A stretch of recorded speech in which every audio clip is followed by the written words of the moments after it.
Hello, everyone. Good afternoon, good evening. Thank you very much for attending this SEPS event. This SEPS event is very special due to two reasons.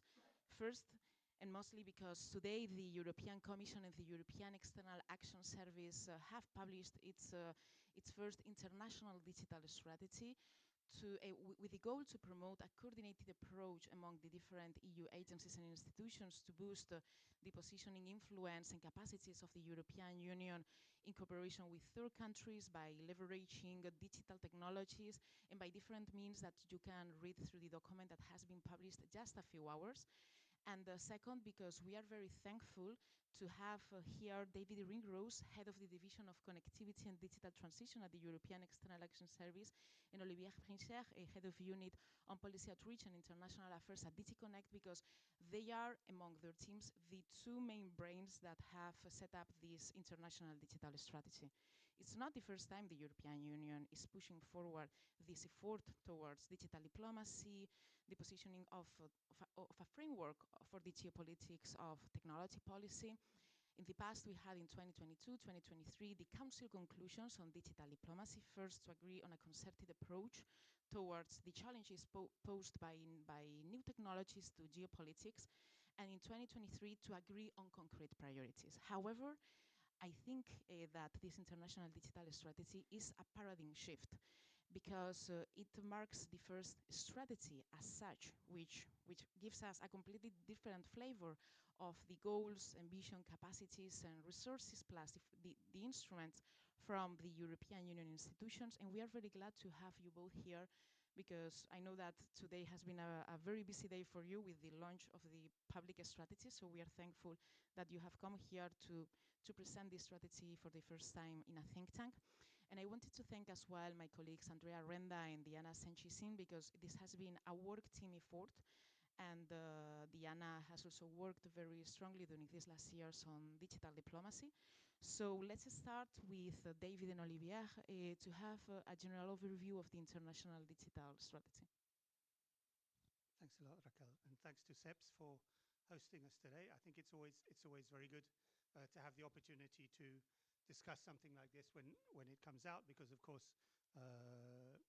working with all of our colleagues in institutions is important, but in order to put this together, I think we made an effort to consult widely in putting it together, and we want to continue that sort of consultation as we work on implementation. We had a call for evidence, which got a lot of input from lots of stakeholders, including European and non-European stakeholders, which is important for an international strategy.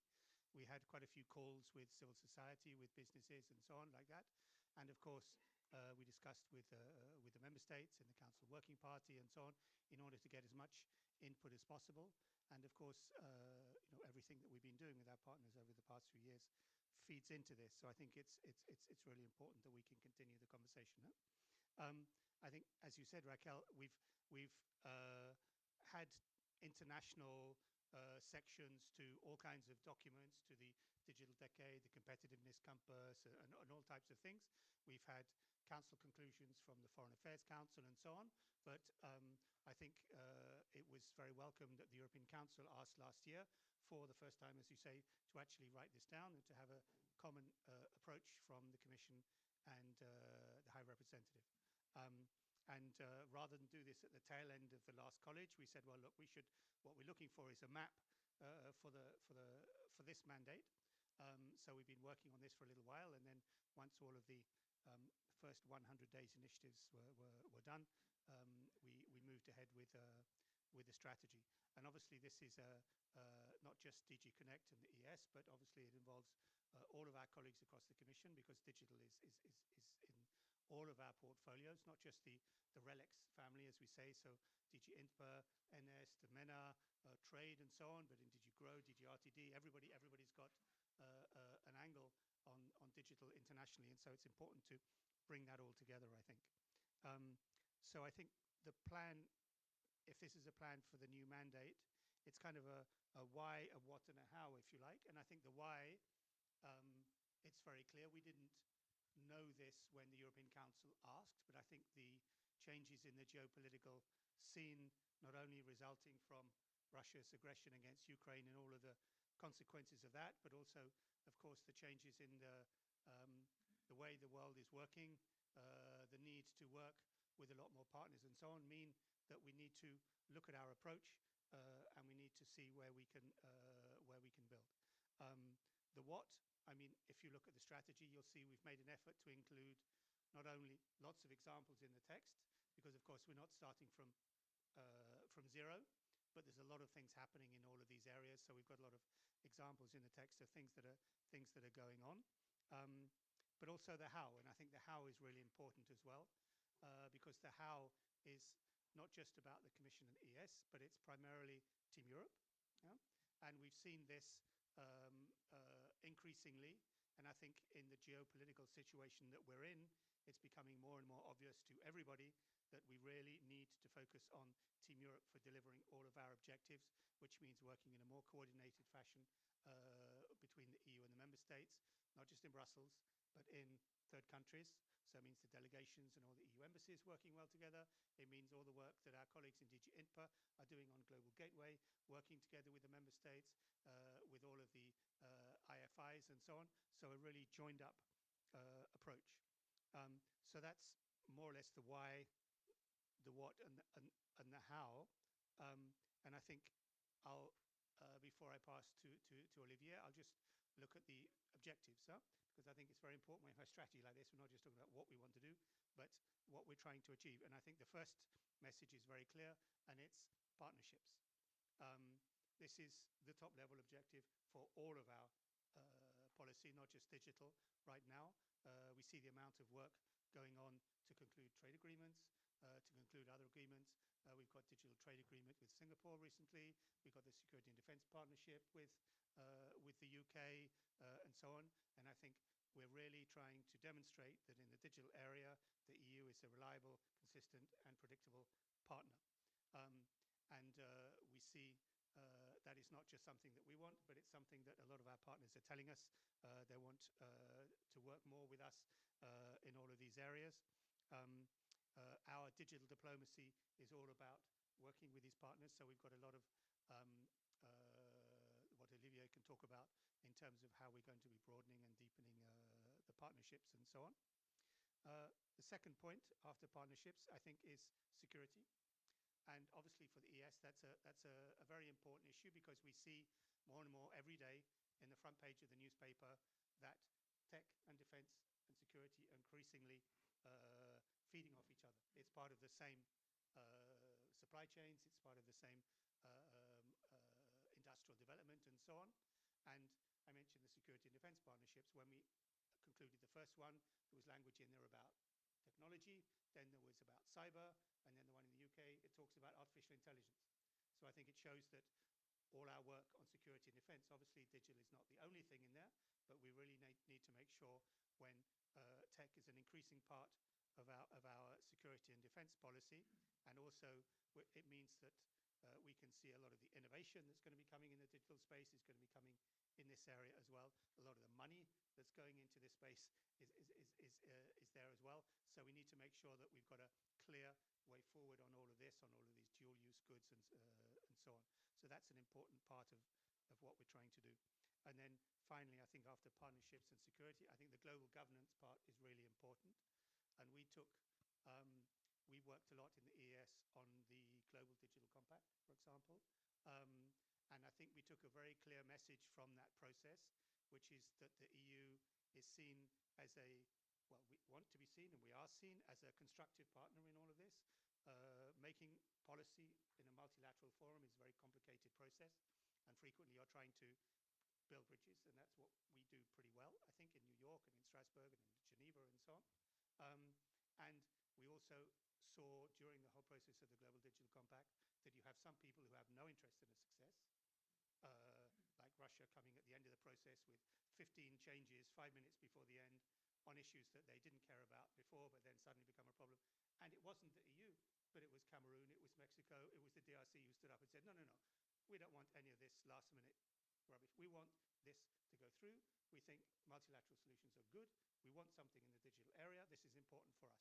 So we take that message very clearly, that we support multilateral solutions, not just for the European Union, because we realized that a lot of our partners around the world feel this is important for them. They don't want to be hostage to technology created in just a few countries in the world. They want a voice and so on. So we will continue to support discussions in multilateral fora on this, putting forward the defending our fundamental values and trying to ensure that we can bring all of our partners along as well. So that's more or less what we're trying to do, but maybe what I can do is just ask Olivier from Yes. Connect to say a few words as well. Thanks, David, and thanks, Raquel, yes, and the whole CPS team for hosting us today. Very nice to see a full room, and we were even wondering whether the room would be big enough, given the number of people who applied. So you see us, the two of us, David and myself, and the team, very relaxed today because we have issued our communication. It has taken us some time to prepare it. We were asked last year by the European Council to prepare such a paper. We had nice words from our EVPs, nice words from people around us in our respective services, but this relaxed state is not going to last very long because we now have to implement it. And you have maybe scanned through the document already. It's a strategy, it's a general document. It does not nail down all the details. So we will have to now decide how do we broaden our partnership, how do we deepen our partnerships, how do we build up this EU tech business offer, how do we go deeper into our cooperation in multilateral fora. And I think for that, very clearly, this is, and David said it, this is not something that we can do on our own.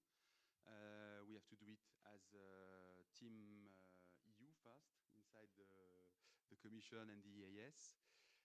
But also as Team Europe, so with our member states, with the stakeholders, private companies, civil society. And so the dialogue that we have today is really something that we want to keep alive in the months and the years to come. The content of the strategy, so there are three big pillars, you have seen it. The first is about our digital partnerships, so our bilateral relations. We are not starting from scratch there. We have been working on these partnerships for a number of years already. There are a number of them who are up and running, and I'm very happy to see friends in the room from Canada, from Japan, and maybe I'm missing a few others. So we are very happy to have these partnerships in place, and what we want to do is to so-called deepen them. So go deeper in terms of technology cooperation. I'm looking at Canada, for example. Now we have a very good basis with the association to Horizon Europe. We will be able to go deeper in terms of quantum or AI innovation cooperation. The same with Japan. 3 weeks ago, we had a letter of intent signed between your minister and our EVP on quantum cooperation. And we want to do more of that with each of our partners. That's on the technology side, that's on the supply chain side, making the supply chains more resilient, more transparent. We can do that together. And of course, it's on the regulatory dialogue. And regulatory dialogue is not only to compare notes, it's really to engage, and in some instances to see whether we can arrive at some sort of interoperability between our frameworks, and that could lead, even in the best case, to some forms of mutual recognition. So we are very ambitious with our existing partnership. We want to go further. We want to broaden our partnerships. We want to have more partners. We have some very good dialogues already with a number of countries. I can think of Brazil, for example, very advanced dialogue. I could very well see that we move that to a partnership. We have a number of countries with whom we are working close to us, north of Europe, surrounded by the sea, a country that was in Europe before, in the EU before. We have other islands more in the Pacific who are very interested to work closer with us. So, and of course, we want to also address broader regions, the Southeast Asia region, Latin America. I mentioned one country, but also in Africa we have contacts with a number of countries. So we'll see, we'll test the interest on both sides, and we'll take the time to do that properly. But there is a lot of interest to build up this network of partnerships.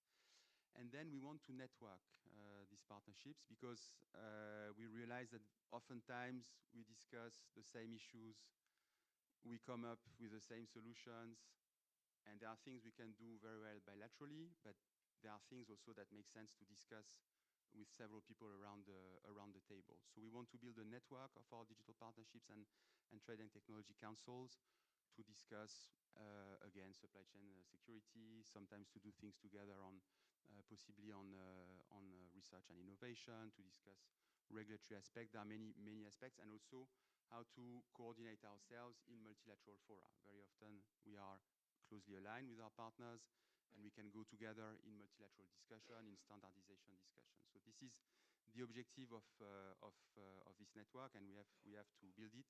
And I must say there is interest from our partners as much as there is interest from our side. Then something very ambitious, I would say the second pillar is this EU tech business offer. So the idea is that we go beyond government to government, we go beyond public funding towards our partner countries, but we really rally the EU private sector, EU innovators into our engagement with third countries, and we build an offer towards third countries. So this is something we have been doing quite a lot in the field of secure connectivity, together with companies like Nokia and Ericsson, going to third countries and telling them there are European solutions, they happen to be secure, they happen to be trustworthy. If you are worried about your sovereignty, I mean, these are solutions that will guarantee your sovereignty. But we want to do that in other so we have not used the term stack, but if you want, in other layers of the stack. You have all heard about the European stack. And that is in different technology aspects, semiconductors, 5G, 6G. In AI, AI is very important. I mean, we have a lot of contacts with third countries who tell us we want to go to AI deployment in our countries. We want to work with you. And I think, again, there we have the opportunity to provide solutions which are secure, which are state of the art, and this is what we do with the AI factories in Europe, and we would like to promote this model also outside of Europe. Very important, other very important areas, I think, is cybersecurity. So how can we collaborate with our partners in the field of cybersecurity, bringing cybersecurity solutions from Europe, and digital identity. I mean, we are very advanced. We have a problem in Europe is that we have to find solutions to work together. We have to find solutions to harmonize a number of things. And in many areas, we have managed to do so. And I think we are getting there in terms of digital identity. And what we have achieved in Europe, well, we can propose it to other countries. There are a lot of countries who have this type of issues with digital identity, countries with different states, how to have different states' identities to work together. And so we can help countries with our know-how and our solutions. So in all of that, we will be engaging, as David was saying, as Team Europe. So it's not only the European Commission, the EAS, it's really together with member state. But again, also very importantly, for each of the type of solution we want to propose, together with European companies. And we have a lot actually to offer. And one area where we think we would like to bring companies with us is really the whole open source ecosystem. We have a lot of solutions in cloud and cybersecurity, digital identity, and we would like to bring these people with us in partner countries. We are already doing it in the field of e-government, for example, with the champions that we have, the Estonians, etc. And we would like to generalize that. But again, I mean, this is something that is to put in place, to identify the different partners, to convince. Sometimes I'm sure we'll have to convince some companies to go outside of Europe. It will take a bit of time. It will be an effort, but we are really motivated to do it. And last point, I think David, third pillar, you mentioned it already, is really the multilateral side. I think the main message we pass is that we are there. I mean, while some are withdrawing, we are there. We want to engage. We want to make the multilateralism work. And we want to do that, yes, in the digital sphere with the Global Digital Compact, in internet governance. I see a lot of ex-colleagues with whom I was working in internet governance in the past. So we are very involved in the WSIS review process. And together with our member states, we think we can drive, the discussion towards reinforcing multilateralism, but also making sure that whatever solutions come out are really based on fundamental rights, democratic principles, etc. So it's really a lot. We have to prepare the implementation, but I'm also very confident because we are really a team inside the EU, also together with our member state. But I sense also a lot of support and engagement and willingness to do things from the broader community. So I think we'll be very happy to hear from you suggestions, challenging us also on how we want to do it, and happy to engage. Back to you, Raquel. Thank you very much, Olivier and David, for your time to present this strategy and also to make a true analysis on the importance of the what, the how, and the why of this strategy that, as they said, it's nothing new, but it's highly important and timely in the current context globally. Now, let's go to the second part of the event. I will ask you if you can stay here, because after the panel, we would like to have your reactions to the input of the different stakeholders' views, because that's the value of these type of activities in cooperation with the European Union and also at CEPS as a think tank, to make sure that we have a diverse set of views. So let me welcome Ann Sander Nielsen, Attaché on Cyber and Digital Diplomacy at the Permanent Representation of Denmark to the European Union. Then Lourdes Medina, Senior Manager for International Affairs and Trade Policy at Digital Europe. Then Karian Melchior, Senior Advisor at CEPS and former member of the European Parliament. Then Dan Nishita, Director for EU Policy at the Transatlantic Policy Network. And Chloe Tivan, Head of the ECDPM's Digital Economy and the governance team. Oh, we don't have enough seats, yeah. I was worried. There's going to be another diplomatic council. So thank you very much. As you know, colleagues, we'll divide this interesting but not long conversation in 2 blocks of 20 minutes, each of them, to make sure that we have done 10 minutes of reactions by David and Olivier, and then 20 minutes for your questions. So we start thinking about comments, suggestions, even policy proposals on this topic. So let's start with Ann Sander Nielsen to have your views on the role of digital diplomacy, even the role of the Council of the European Union, and the fact that Denmark will chair the upcoming presidency to the Council of the European Union as of July. Thank you. Thank you very much, Raquel. And it's nice to see David and Olivier so relaxed today. I'm perhaps less relaxed with the Danish presidency less than a month away. But I'm very grateful for the new strategy that came out today.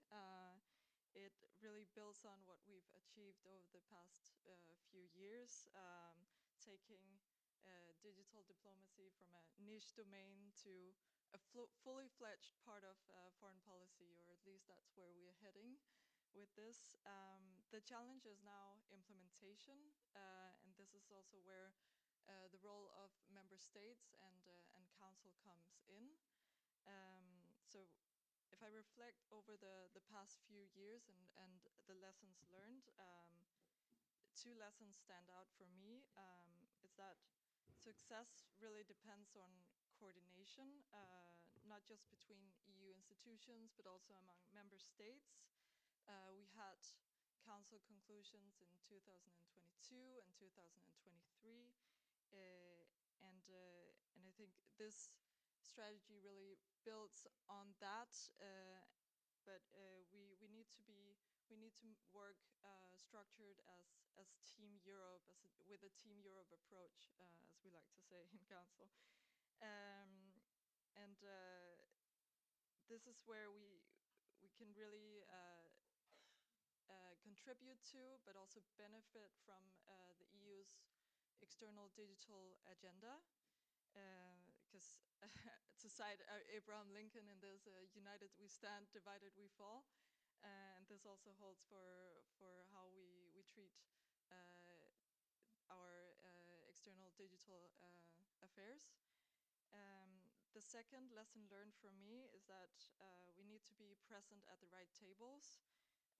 We need to be able to shape global standards when it comes to AI, when it comes to quantum and other emerging technologies. Otherwise, others will fill the void, and they already are to a certain extent. So we need to invest in digital and technological expertise across our diplomatic corps, and we need to engage in New York, in Geneva, in Silicon Valley, but also in partnership countries. So going forward, I see three concrete steps for member states and for the council in expanding and in deepening cooperation on digital external matters. First of all, member states need to be actively involved in forging new digital partnerships and also in setting priorities for these partnerships. And second of all, member states also have a role to play in strengthening the digital pillar of the global gateway strategy. Right now, only 13% of global gateway projects are digital, and they make up only 5% of the funding. So this is really something that where we can do better, I think. And member states present in the global south can help identify opportunities. And as a third priority, member states also have a role to play in promoting the EU tech business offer. And we really need companies to play a larger role in our external digital affairs, in implementing and exerting influence on global standards. So this is the third area where I see that member states can help build bridges. So yeah, the Danish presidency is coming up in less than a month, and we really see this strategy as an opportunity to build on the agenda, build on the role of digital diplomacy and external digital affairs. I don't want to brag, but Denmark was the first country in the world to have a tech ambassador in 2017, and this is something that we really like to promote, and we're really pleased with how far the EU has come in this domain as well.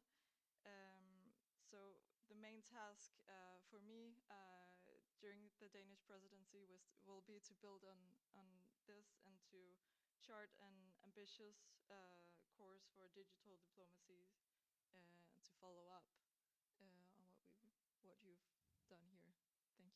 Thank you. Thank you, Anne. Thank you for your words. And if we have time for a second block of interventions, I will ask you about the institutional strengthening of the Council of the European Union as such, to include digital diplomacy in a much more integrated or coordinated manner, if you may.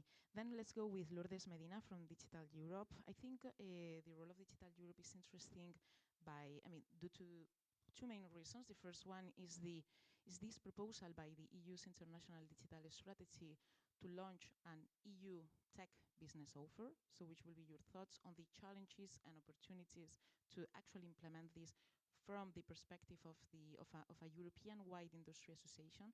And second, if you can share with us some challenges and thoughts on the current global trade scenario. Thank you. Thank you, Raquel, and good afternoon. Thank you, Seb, for the invitation, and happy to see the strategy to be out today. I am very glad to see very familiar faces, and for us, the international digital strategy is a very important, is an issue that our Director General is deeply committed to, and it's a very relevant issue for our members. So let me start saying that we are very glad to see that the strategy actually highlighted, the issues highlighted there aligns with our position paper that we published just a few days ago on the same issue. Europe's international digital strategy is essential to strengthening Europe's global tech leadership, but challenges remain and require urgent actions to improve competitiveness. So we see three main points. One is competitiveness, the other is economic security, and the third one is the partnership with like-minded and trust allies. So let me go to the part of the challenges for competitiveness. From the perspective of the European businesses, one of the greatest challenges is the regulatory burden and fragmentation of the EU internal market.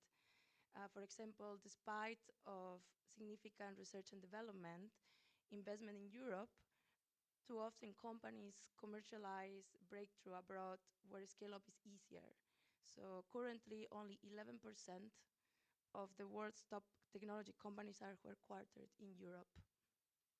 A second key challenge is Europe's dependency on external suppliers for critical technologies. Digital Europe critical tech gap analysis shows that Europe is leading in connectivity, but it lags significantly in AI, semiconductors, quantum, and even cybersecurity. So we are dependent on others in areas that will shape our economic future. Regarding economic security, Europe's economic security strategy rightly highlights the need to reduce dependency of other countries, but this must be balanced with maintaining open trade and international partnership. Digital economic diplomacy is essential here. Empowering EU delegations with digital and cyber specialists can enable Europe to engage effectively abroad while supporting European business to innovate, scale up, and navigate complex international markets. In fact, European companies are highly integrated in global value chains and strengthening Europe's digital diplomacy. So through well-briefed digital officers in EU delegations can facilitate market access, support harmonization, and drive international collaboration, helping companies to remain competitive globally while promoting European values and standards. And our message from Digital Europe is simple. So it's basically to cut burden with more harmonization across the EU, simplifies, to provide a market to scale starting from harmonizing business law, and to provide incentives with new instruments and funds. We need to partner, and this is a very important pillar. Europe cannot lead in every technology alone. It must deepen a strategic partnership with like-minded countries, particularly in critical and dual-use technologies. This is crucial to maintain Europe's technological age and economic security, especially in an increasingly competitive, fragmented global landscape. And we see that, as has been mentioned by David, the landscape, the geopolitical situation is completely changed.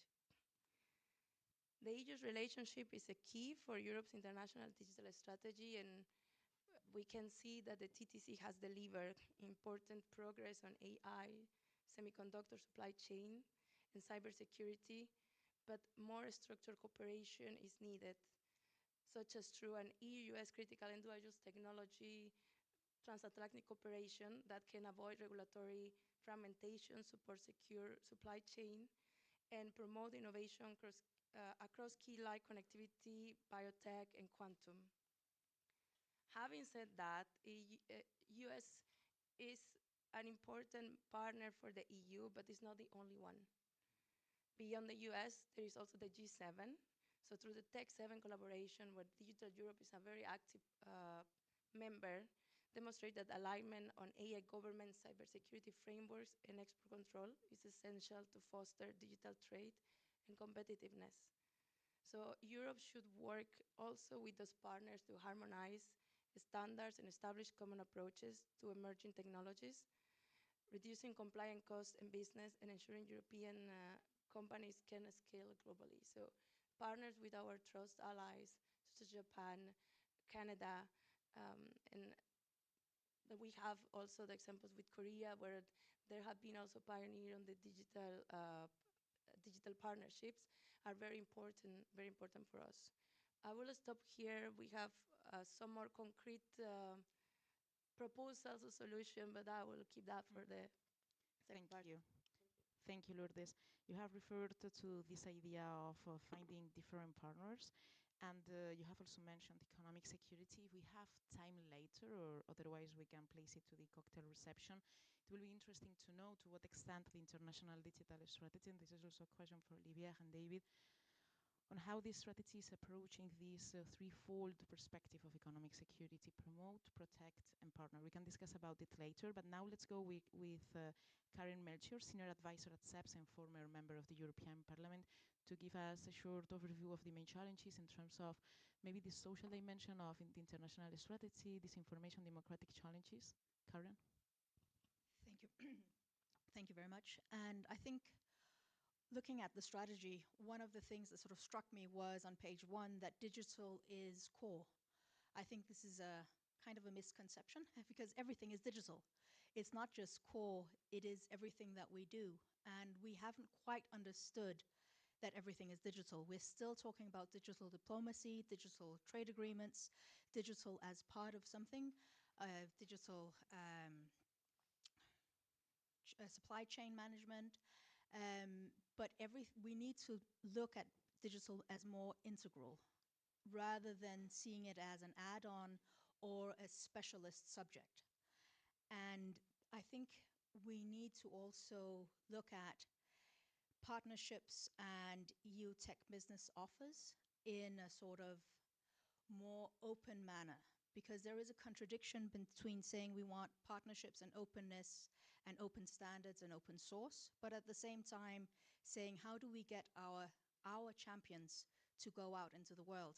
I think our European businesses are international from the get-go, but we have a lot of bureaucracy and red tape on getting the investments to these companies and for them to get the talent to Europe and to retain the talent. If you can't have a new CEO coming to your company from the US or India and actually getting the visa to be able to work here, then you're not going to have a company that grows within Europe and becomes a unicorn. You're going to be stuck protecting old dinosaurs rather than developing innovation. And this is the challenge of our digital strategy in Europe, that it is not seen as core and it is not seen as integrated with the rest. And I think we also need to look at the social aspects that we had in the digital regulation that we had from the last mandate and how it's actually implemented, because having the legislation is only the first step. How we use it is the actual crucial part. And I think when we're looking at sort of foreign interference, we also need to look at national interference. It's not just what comes abroad, but actually strengthening our democracy. And is the approach that we've had so far good enough? Or should we look at as perhaps a zero trust approach so that we build structures that are strong enough even if we cannot trust our partners inherently? And I think the last point I would like to make is looking at a multi-stakeholder governance rather than a multilateral governance, because we've been talking about Geneva and New York and Brussels, but we need to think about digital as not only being something that member states do, but it is something that local governance, local politicians, but at a national parliaments and also at a local level are engaged in, and that we need to engage our companies both in Europe and internationally in. Thank you, Karen.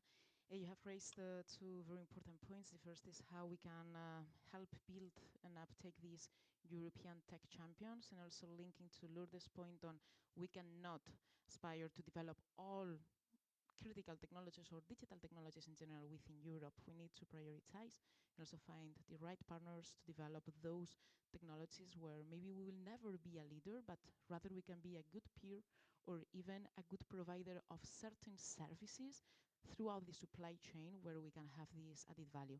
And now let's go with Dan Nishita, which is Director for EU Policy at the Transatlantic Policy Network. And I think that your role before as part of the teams of the AI Act in the European Parliament, but also now in the Transatlantic Policy Network, are very interesting because you can give us some ideas about the current state of transatlantic relations in the digital sphere. Thank you, Dan. Well, thank you, Raquel, and thank you everybody for being here. Such an impressive audience, and I'm seeing many of our strategic partners and allies that are mentioned in the strategy represented in the room. So, props to SEPS for putting this together, and thank you for having us. I think a lot has been said, right? Like, I don't know how I could add a lot of value, but maybe I'll divide this into two parts. Um, and with excuses to the authors, I'm going to keep the second part being, what could be improved. But I'll start with the laudative part. And I think that there is a lot of good parts to the strategy. I think that it strikes a very, very good balance between the chapeau, where there is a very clear reference to our European values and our way of seeing the world, and a more pragmatic approach to what we need to do in the future. It's a geopolitical strategy in a sense, although there's a lot of multilateralism put in there, but there are many geopolitical aspects that I think are highly needed in a vision of how should Europe uh, deal with tech, of course, a wide domain internationally. So I think that's a very important part. I think another part is what it doesn't say, and it really goes away from whining about the state of transatlantic affairs. And I think that's a good thing because Europe and the United States have been allies for so long. Nothing has changed. Nothing is, nothing needs a new rethinking of the way we work with the United States. Yes, there's ups and downs. There've been ups and downs in the relationship. This is not the first one. There've been so many more. So I think that's also a very positive point. It doesn't speak a lot about that particular partnership, true, but it also doesn't bash it, which I think is really good. The third positive point, I think it's that it is a strategy that in a sense is not absolutist. It doesn't go from black to white. It is a strategy, I would put it in a single word, a strategy for building up our resilience. It's not autonomy and Europe all the way and nothing else, but rather how do we strengthen our resilience? How do we make ourselves stronger while leveraging the partnerships that we have and started? So some of the partnerships mentioned have started quite a few years ago.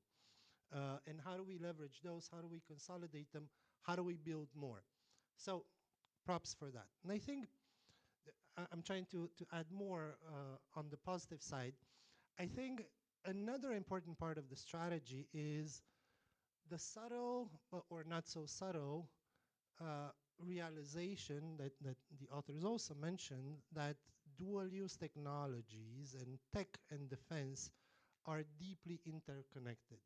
There's mentions of NATO, there's mentions of European defense, there's mentions of how do we use emerging technologies to strengthen our defense. I think 2 years ago or 3 years ago in the city, it would have been very, very hard to find that in a European Commission strategy. Now, just a few things that we might add to it. I think that one is it's a strategy. Uh, we need to now see how do we implement these because we have so many strategies. I swear to God, I cannot keep track of them. But how do we implement it? How do we move on some of these partnerships that have been, very positive for Europe? How do we move and make them deliver for Europe? And that's, I think you've mentioned it in your intro, and I think that's very, very important. So that's, for today, we can all breathe because it was published. Tomorrow, we need to start thinking, okay, what's the next step here? Um, a little quirk, and I'm sure Karen will appreciate this. Yes, we need to socialize it with the member states. Don't forget the MEPs. When we were in office, I was working for Dragos Tudrake. We traveled to Washington a lot. We worked with them a lot. We had very, very good contacts there. And we had good briefings from the EAS when it was a formal delegation, but not so much if for every strategy, a one-page sheet saying, here's what you need to say when you go to DC. So pushing it down their throat, if you want, it helps with socializing it. And one, coming from the Transatlantic Policy Network and from the transatlantic perspective, one idea that I'm sure it's circulating, but I couldn't find in the strategy is starting while we have the big tensions to solve, starting to see how we can consolidate the state level partnerships. How do we work with different states in the US, with the governors? They're very powerful. Some of them are very, very powerful. How do we work with them to hold on to as many of those links as possible? So I'll stop here. But overall, I think that there's very, very good elements in it. Thank you, Dan. Very useful ideas about the role of the European Parliament, because indeed this requires a multi-layered cooperation. And maybe we could discuss later about defense, dual use, uptake, how to promote the internationalization of European large companies, corporates, startups, scale-ups that want to get internationalized, but maybe they need the boost from some public institutional investors, such as the European Investment Bank, plus the role of the EU, European Commission and the EAS. But let's try to discuss this later, because I see that there is a long list of topics that we could discuss, and I don't know if we will have the time. Now let's go with Chloe Tivan from CDPM. She has worked very largely on digital diplomacy, mostly through the lens of development cooperation, which is an important angle of this strategy. Thanks, Raquel, and thanks to everybody else for the great comments. Since Dan has spoken about the United States, I'll talk about the rest of the world and ignore the United States completely. Not quite, but I want to, like you, I want to reflect a little bit on some of the points in the strategy I really found very laudable, and I think this is a really important bringing together of policy goals and the range of tools available in terms of the EU's external action on digital, and that this was much needed. Having followed the development of the EU's digital diplomacy, and alongside that of the Global Gateway Strategy and the digital for development approach within the EU over recent years, I think it's so important that these are brought together and that the latter is given kind of a strategic, a much more complete strategic framework than was existing until now. Because when it comes to digital, clearly this is a topic that is so extremely political that it can't be, that the two cannot be treated separately. I think it's really great to see the growing focus on extending digital partnerships and digital dialogues, and I'm particularly happy that you mentioned Southeast Asia, Africa, more focus on Latin America as well, because I think there's also been a tendency till now to have one approach for the global north and one approach for the global south, that being kind of digital dialogues with the global north or with advanced Asian countries versus this more development cooperation approach, which I think needs to be brought together much more, and there needs to be a holistic offering, bringing together the digital diplomacy and the digital tech offer, as you call it in the strategy. I also like that you're beginning to link more and more the internal and the external policies and the internal discussions with the external discussions. Although this can sometimes be a little bit of an issue when you're talking to partners who don't follow everything that's happening in the EU bubble and who have no idea about the complexities of the EU. So one does need to be careful when it comes to this and to all of the what's sometimes called the European Digital Constitution, because this is so complex and so specific to the EU's way of approaching its own digital development. I also think it's important in the current context that there is the mainstreaming of digital into new defense partnerships, and that there is this the strong mention of defense and of security. I want to reflect quickly on one thing I would say. I want to quickly reflect on the tech stack question and then move on to the implementation briefly. So I do think that, regardless of what one thinks of the various stacks that are circulating in Brussels at the moment, I do think that it is a somewhat useful way of thinking about engagement with partners, both on diplomacy and when it comes to the European tech offer, because it can give us maybe a more holistic way of thinking of the European, of what does the European Union have to offer, both when it comes to the kind of regulatory approach as well as to the tech offer, and that it can be a useful analytical framework for looking at the European tech offer. Then when it comes to the implementation, and this is an area I'm really, really interested in and will be following a lot in the coming months, I think this is where the real challenges begin, and I'm going to particularly focus on what happens on the ground in partner countries. I think there have been huge advancements in recent years, particularly at having, a growing number of people working on digital in key delegations. I think this needs to increase in key geographies and outside of global north or East Asian countries, and move to have more of these digital hubs in the global south. And I know with the Digital for Development hubs and the Digital Diplomacy Network, there is a growing focus on countries like Kenya, Tanzania, Nigeria, Philippines, etc. But I do think this is going to need to be further reinforced if we're going to be able to really engage and have a meaningful dialogue and a meaningful and really step up also the investments and the trade partnerships with these kinds of countries, which are harder to do business with, but where Europe needs to engage in a meaningful way and needs to move beyond the piecemeal development approach of the past. So quickly, then on budget and responsibilities, which we work on a lot at ECDPM. So the new budget discussions are starting, and I do think that it will be vital to see how this strategy is reflected in those budget discussions.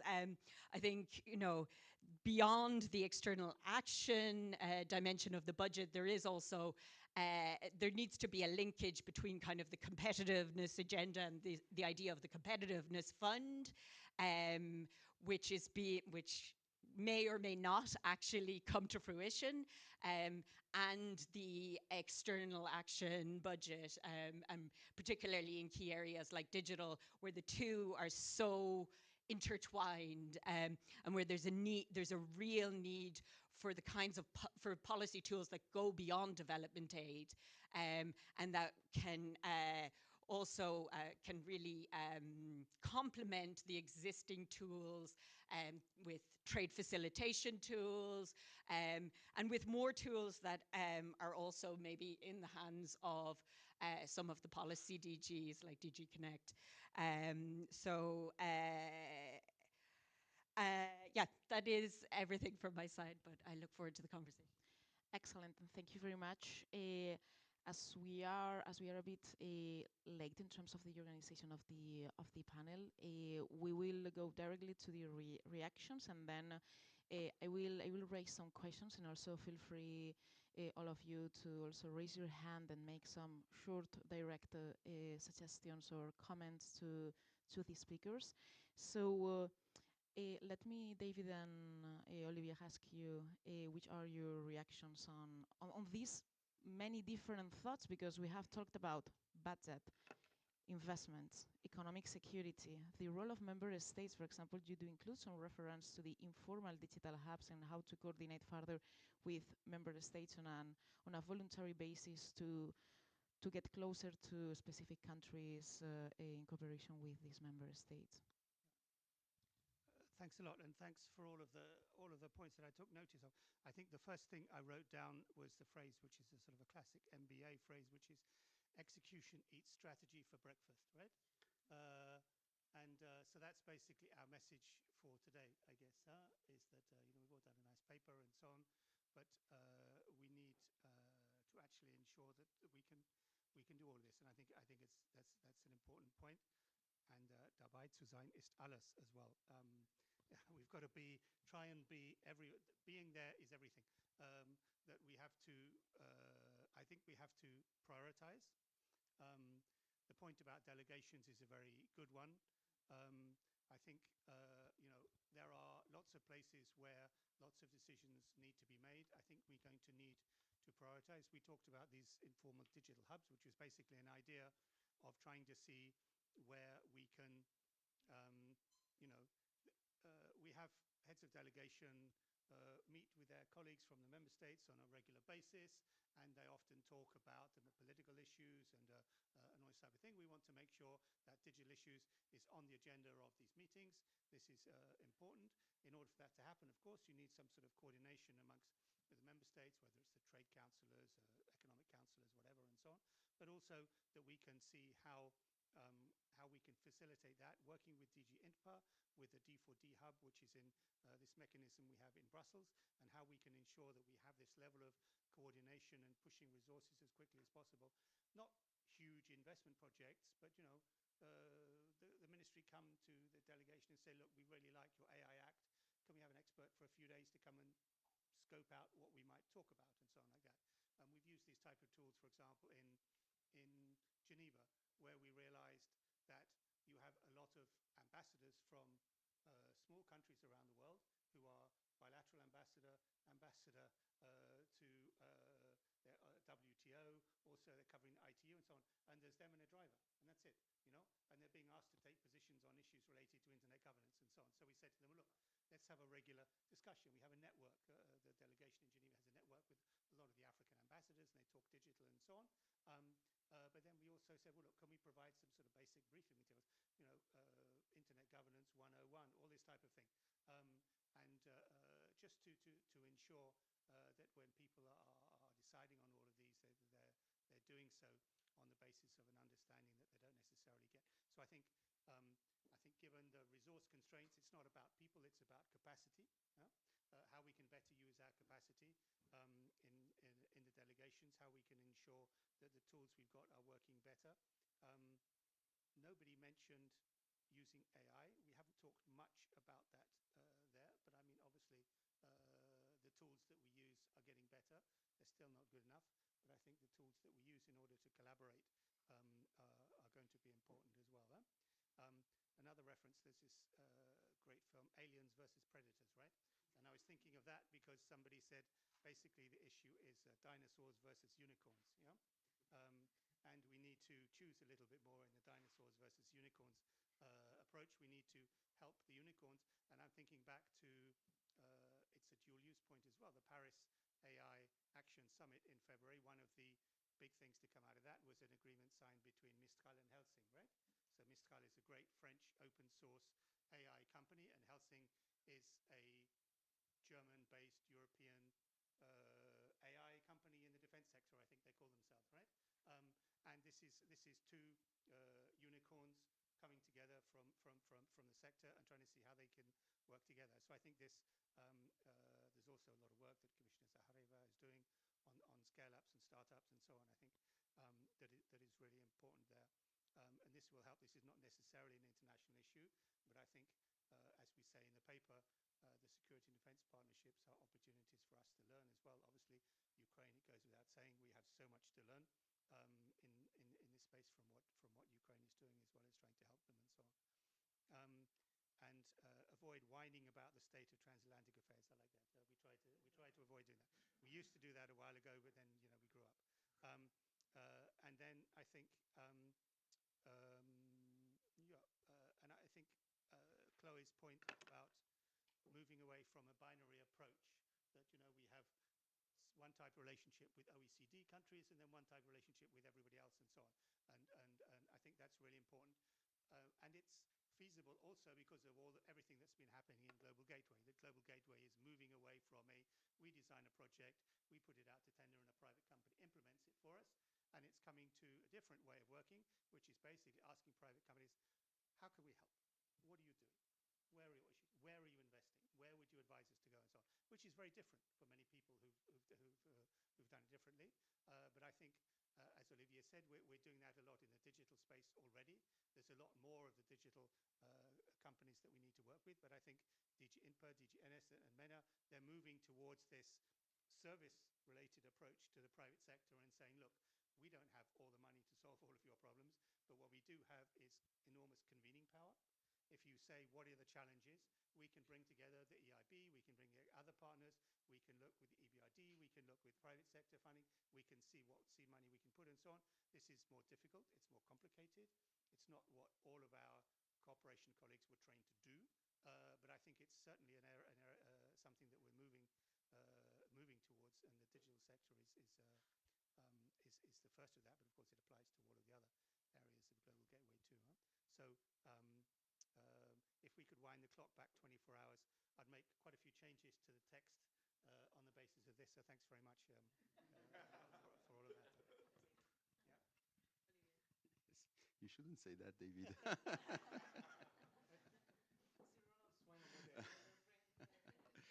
Okay, maybe three quick points from my side. First is that yes, we are very happy to have now digital diplomacy, as you were saying, Anne.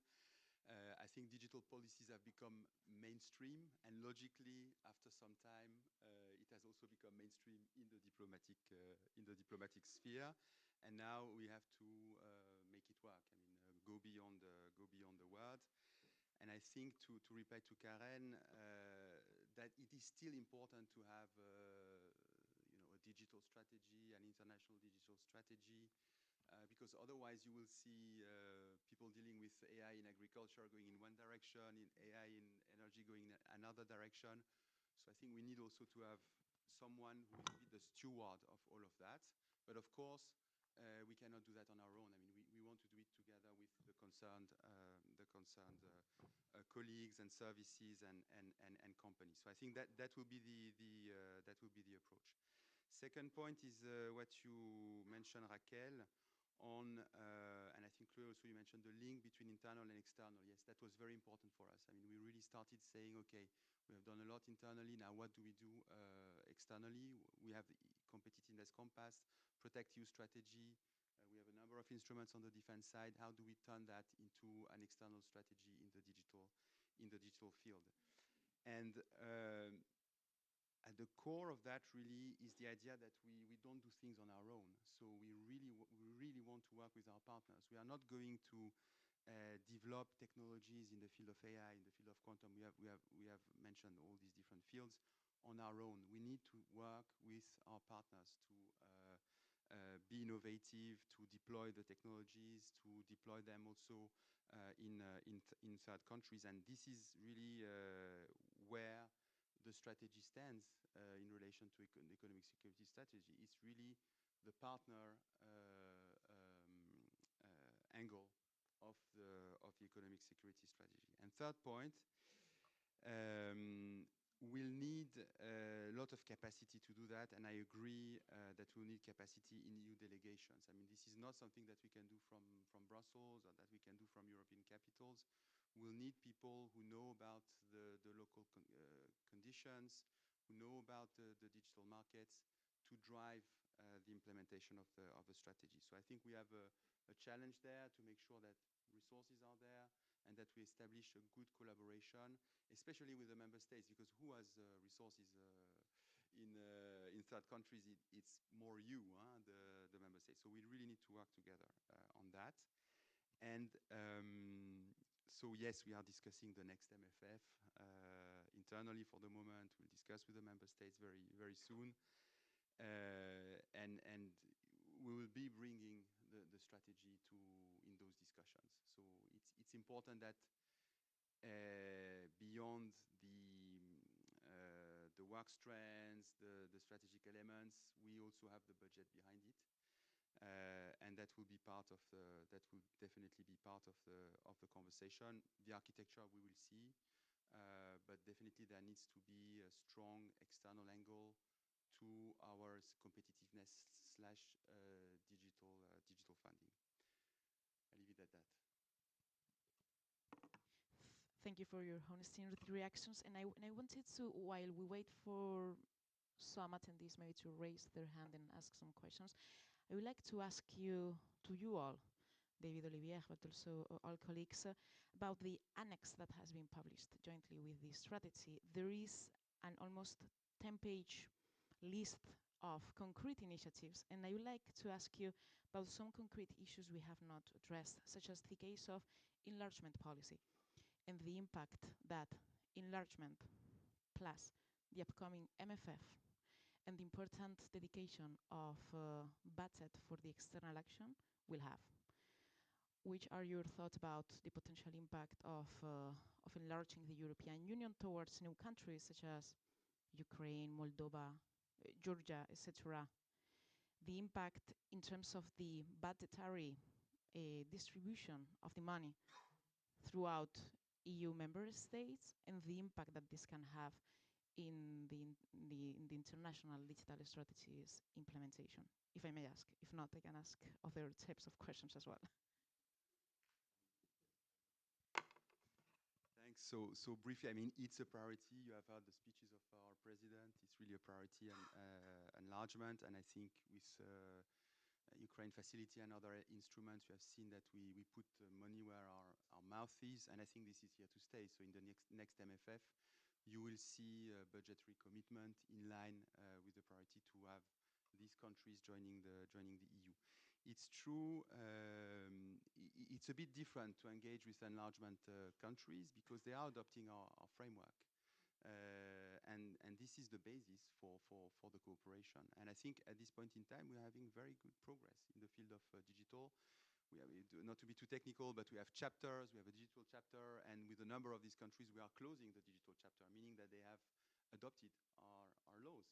And on top of that, it's true, we have instruments like the different Ukraine facility or others to help them deploy the technologies. We associate them to our programs, and things are going in the right direction, I would say, with enlargement countries. And it will remain so in the years to come and under the next MFF for sure, yes. I think part of my portfolio is connectivity, right? And I think digital connectivity is something, if we look at the connectivity is very nice because you can draw lines on maps, right? And bureaucrats, we love to draw lines on maps and show them. But actually we're doing that pretty well. Obviously, this is something that DG Enlargement's job is to do.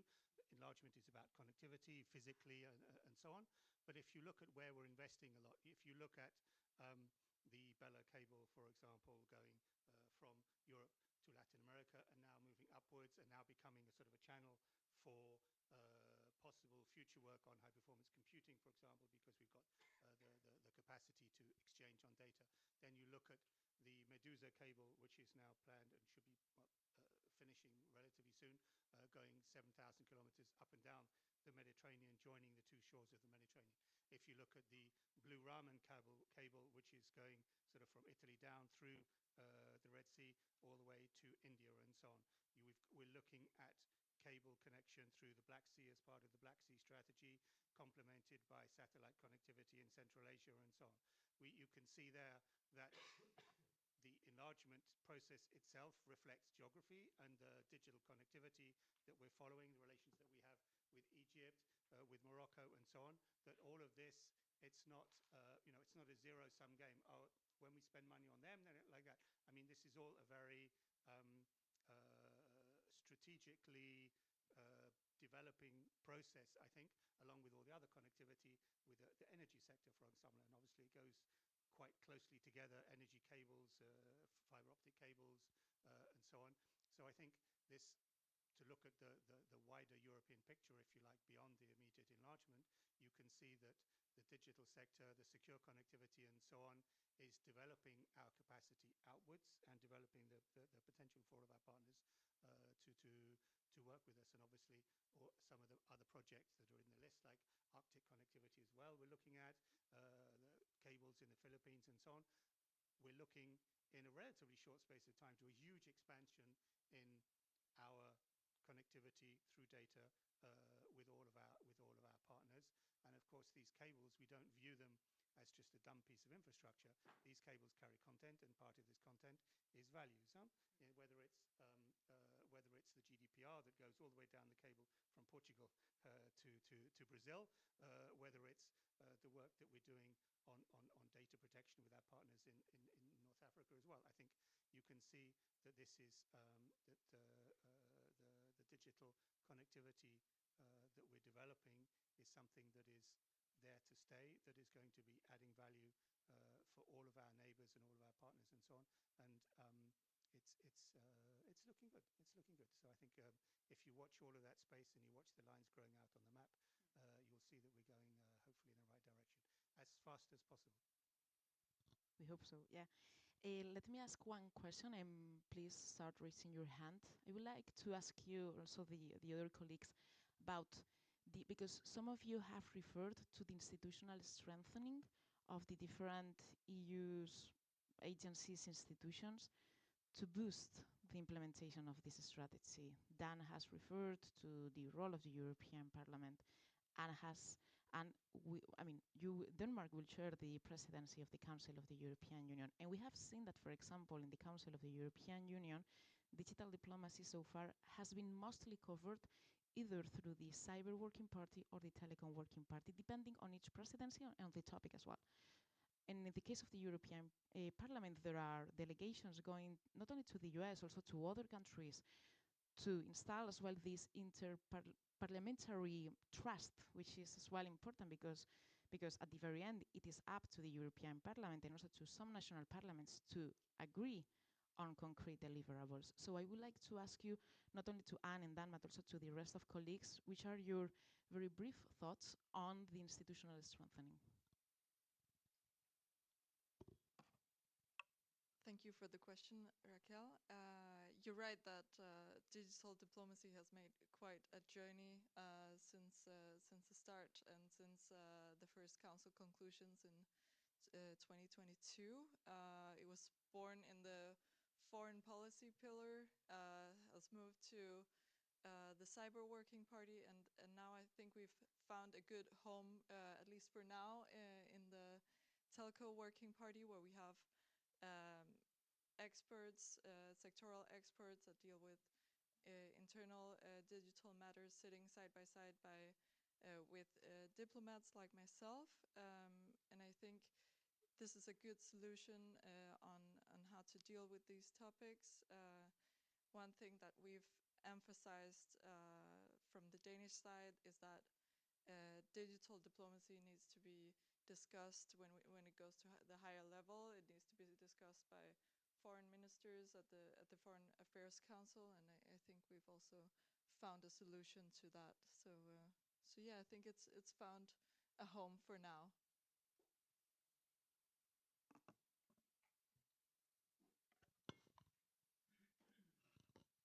I think looking at digital institutional strengthening, part of it is also to make sure that we don't build more institutional silos, but that we make sure that we talk about digital issues across the different institutions and the different working groups or the different committees that we have in the institutions, because it's not something that can be dealt with either by a telco working party or a specific committee. I think in the European Parliament, we had the challenge that everybody wanted to do the digital files, and that's why we were quite late in actually getting started.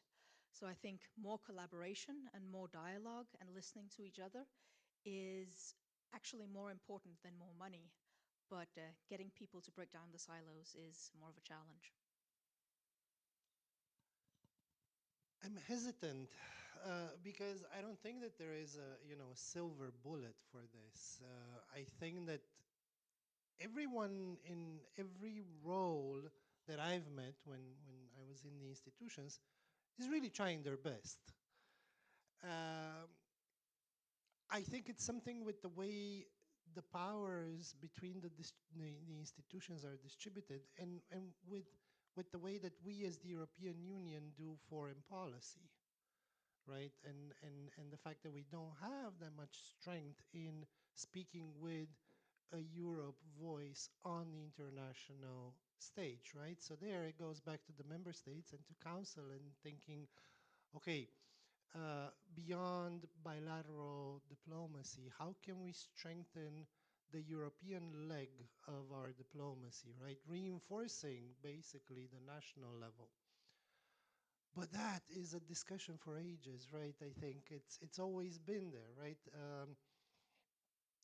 Removing some of the unanimity rules in foreign policy decisions, strengthening our, if you want to build really a foreign digital diplomacy arm, you need to actually establish it and put money in it. Otherwise, people are trying and they want to do it, but they already are doing much in the institutions.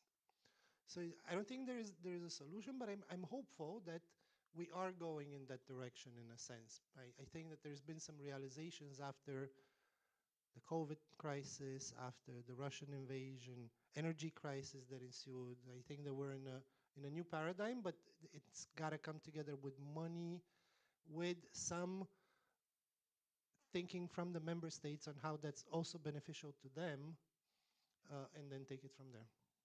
Thank you, thank you. Now we have 3 questions, and I also hope that Chloe and Lourdes can also reply to some of them. Let's start with over here. If someone can give her the microphone, and you can introduce yourself and raise your question. Thank you. I'm Marie Gourmand. I work for civil society organizations. At the Brussels Economic Forum 2 weeks ago, there was somebody from India who said that the EU was not so attractive in India anymore. He listed a few reasons: aging demographics, lack of innovation, over-regulation, fragmentation. And therefore, I would like to know if this is a perception that is limited to his area, or if this is also perceived in other areas in the world. Thank you. Thank you. Let's collect the 3 questions, and then let's go here to the colleague. Thank you. Hi, Carl Heinemann, UK mission to the EU. Great strategy, congratulations. Lots of strategies coming out of the Commission these days. I'm struggling to keep track of everything. Yeah, interestingly, the UK actually, previous government published an international tech strategy, which is sort of almost identical, same priority technologies, sort of same approaches, so great to see we're very aligned. My question is about the sort of idea to turn this into some kind of network of lots of sort of vaguely like-minded countries that sort of coordinate positions on digital and tech, and how much thinking has gone into that idea. I think it's a bit of a niche idea, somewhere hidden in between the lines. But yeah, creating some kind of forum of some sort. Can you say a bit more about that? Thank you. Then let's go to the 3rd question on the 2nd row. On the second row, yeah, and then we'll go to the 4th. Thank you so much. My name is Albert Royo. I represent the Disruptive and Emerging Technology Alliance, which is a partnership of regional governments from all around the world. which represents some of the main tech hubs worldwide and who want to take the most of technology, but also respecting human rights, democratic values, and cultural and linguistic diversity. And we represent 18 regional governments, mainly EU regional governments, but also governments from other continents, from Massachusetts to Quebec to Gyeong in Korea, Kyoto in Japan, South Australia, or Buenos Aires. I would like to know how the European Commission plans to involve regional governments in the implementation of this strategy. Thank you. Then let's go with the answers. Maybe we can start with India, maybe Chloe.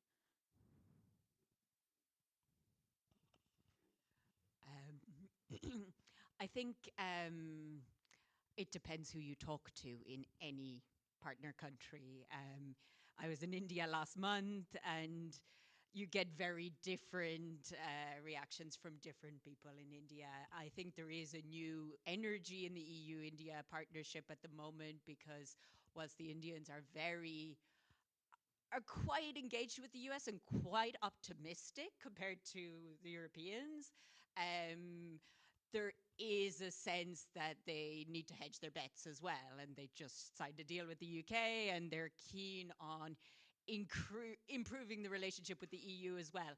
I did get a lot more skepticism from the Indian side than from the EU side. There is quite a lot of pushback against European regulatory demands, and they kept saying, you know, regulation, climate, you know, these questions don't belong anywhere near a trade deal. That was something that kind of was brought up again and again. But that doesn't mean that they're not interested and engaged, and that there's really a growing people-to-people relationship as well between the EU and India, with a huge increase in the number of Indian professionals working in Europe, in the number of Indian students in European universities. So I think there is a shift happening there, and actually that relationship is improving. On the other hand, there was the AU ministerial 2 weeks ago as well, and it came the same week as Ramaphosa's visit to the White House. And the officials here might have more to say on this, but certainly what I heard was that it was one of the most productive conversations between the EU and AU foreign ministers. On, you know, they tend to be quite contentious, and the feedback we got was largely quite positive, like surprisingly so compared to usual. So that was something quite interesting, I thought. Thank you. Does anyone of you want to reply, and then we can go to Karen? Do you want to answer any of these questions? But I think the question about the regional governments is very interesting. There has been a lot of nervousness in Denmark about dependency on specific tech providers, especially from the US. And actually Schleswig-Holstein, which is northern German region, close to the Danish border, has become an example of using more open source digital tools. And I think that is what we will be seeing more of. I think on the digital rights aspect, I think we also have an interesting dilemma between the Team Europe approach and trade agreements, because quite often we see Team Europe approach when you want to avoid the European Parliament. So, and then you often forget the rights approach. So you've seen a sort of migration-based deal with Tunisia, North Africa, and Egypt was mentioned, and having values travel down through the cable is fine, but are they going to be listening to our values, or are their values going to come up the cable to us? And so I think that is part of what we need to have, making use of our institutions and the treaties that we base our legislation on, and not trying to sort of circumvent them. thank you. Lourdes? Thank you. Just I will go back a little bit to the question regarding the whether the companies see that they're not so attractive the EU. I think I agree with Chloe that is.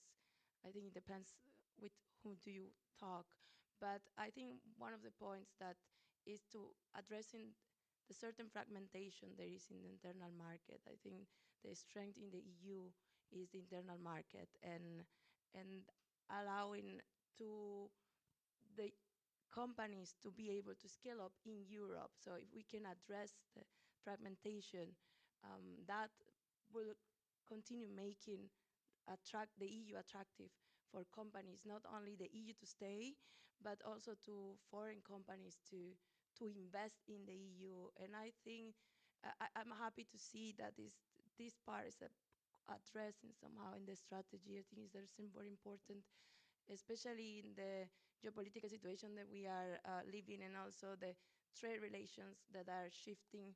I think the EU has an opportunity here for more investment. Thank you. Olivier, David? I'll respond to a few points. So first on the negative views, I mean, of course, we hear negative views in the EU, outside the EU, and that's fine. What I can tell you is that I'm really, I've been 3 years in this job. The demand to engage with us is enormous. I mean, enormous. A lot of countries want to understand our digital policies, our regulations, want to work with us on technology development, want to discuss with us about talent, digital skills, talent exchange. So the demand is there, and that's, you know, that's a fact. And one quick point on India. I mean, I think we have relaunched a very nice cooperation with India on a number of topics. We don't see eye to eye on everything, but on the tech side, we have very good areas of cooperation, including in particular on talent exchange. And this is the Indians who are asking for it. They are telling us, we are growing, we are training so many engineers. We will not be able to absorb all these engineers in the Indian territory. What could we do so that they can also go and work in Europe, possibly come back to India afterwards? So we are having this type of very concrete, very useful conversations. On strategies, yes, it's the beginning of the mandate. So we set out our strategy, and then hopefully we have 4 years to implement them. So we do that across the house. This network is a new idea. We have to see how we implement it. So we have some ideas, having something high level from time to time, having, you know, more specific conversation on specific topics. But again, I mean, if there are examples, if there are ideas that would be interesting for us, we are now going to start to think how we implement this network. On regional government, I want to be frank here. To me, this is the job of our partner to bring the regional governments with them, the municipalities with them. And we have plenty of examples. I was thinking about it. We had a dialogue with Chile, and they came with different municipalities, but also with the regional government of the Easter Island. So this is, I think, the way we see it is really for the national government to organize the way we are interacting with them. And there I would like maybe to react to a point that Dan made earlier. I think it's a bit tricky for us to engage directly with states. It's tricky to say, okay, I don't like the federal government of a particular country. I prefer the government of a particular state, and I'm going to engage with that government. I mean, this can really backfire. So normally our interlocutors are the federal governments, and it's more for them to bring the regional authorities. Of course, diplomatically, we engage also at local level, but having institutional cooperation, I see it as more difficult. A couple of points as well on the partners, and I agree the African Union ministerial was very positive, and this is a good sign, not just because of that, but because, of course, what we want to ensure is we can have a successful EU African Union summit, either the end of this year and so on. But I mean, we mentioned briefly Latin America, and I'd just like to say a couple of words there about the Digital Alliance with Latin America, because this is, I think, an extremely good example of where we are trying to bring all of these different elements together, and where, as Olivier said, there is a demand, because the Digital Alliance, this was an offer to individual countries in Latin America. Would you like to work with us on a regional basis with 27 member states and with Latin American countries and so on? And we're aware that there was some lobbying from a large country telling many countries in Latin America, don't join this. This is just the EU trying to sort of force you to make choices on connectivity and so on. But we have, I think, 21, 22 countries in Latin America are part of this. And it's cooperation between the Commission, between DG INPA, between member states, with a very clear set of discussions on regulatory issues, which is co-owned by two countries. So you have Slovenia and Colombia co-leading on the artificial intelligence, and you have and so on. And I think this has really shown how we can bring all of these various tools together, how we can put investment projects on the line as well, and see how we can use this framework to advance that. And I think this is going to be a key part of the CELAC summit that we'll be having with all our partners in Latin America soon. And I think it shows how digital is becoming, whether it's everything or whether it's core. I think it's a big part of our relations, and an increasing part of all of our summit declarations. When we start preparing the summit declaration and so on, the paragraph, the sentence becomes a paragraph, becomes a few paragraphs on digital and so on. And I think with the African Union, with our partners like India, with Latin America and so on, it's becoming an increasingly significant part, combining regulation, investment, and all this type of thing. So it's a lot to do. As Olivia said, we have to ensure we can respond. Yes, indeed. So thank you very much for this, at least for me, highly interesting discussion. We have been able to address some points much more deeply, but still some of them are a bit open. But that's the value of this type of discussions, not only at CEPS, but also in different contexts. For me, the launch of the EU's international digital strategy, maybe I'm a bit biased because I have been passionate about this topic for so many years, as some of you know, but I think that it's not a new step, because this has already existed. This is a step forward. And now is the time to make sure that we can work together throughout our own competencies and mandates and roles in different institutions to help and support its implementation. I would like to summarize this event in a few words. First, the need to prioritize. Second, funding. Third, the role of member states. Fourth, institutional strengthening. And fifth, the economic security, how to make sure that we find a balance between the promotion, the protection, and the partnerships. This has been a real pleasure. I will invite you now to the cocktail reception that will take place here on the ground floor, yeah. And just to inform you that in the coming weeks you will receive an email from us, because we will be launching a new program called Tech Diplomacy Initiative at CEPS. So you are more than invited to support the European Commission and the EAS strategy, but also to help its implementation among ourselves in different roles. Thank you very much.